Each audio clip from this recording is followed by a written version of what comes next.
नाशिकच्या काठेगल्ली अतिक्रमण कारवाईला सुप्रीम कोर्टानं स्थगिती दिलेली आहे। नाशिक मनपानं बजावलेल्या नोटिशीला ट्रस्टनं सुप्रीम कोर्टात आव्हान दिलं होतं।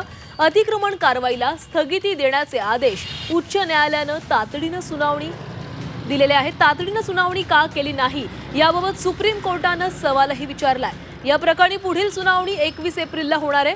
तर दुसरीकडे काठेगल्लीत असलेल्या अनधिकृत अतिक्रमणात बांधकामानंतर पोलीस सुरक्षा कायम ठेवण्यात आलेली आहे। कुठलाही अनुचित प्रकार घडू नये म्हणून 3 दिवस पोलीस या परिसरामध्ये सतत तैनात असणार आहेत। गेल्या 24 तासात पोलिसांवर दगडफेकीनंतर या भागात तणावपूर्ण शांतता आहे। वेगवेगळ्या बैठकी या परिसरात आयोजित केल्या जात असल्यानं केव्हाही भडका उडू शकतोय आणि या दृष्टिकोनातून पोलिसांनी खबरदारीचा उपाय म्हणून ही सुरक्षा कायम ठेवली आहे।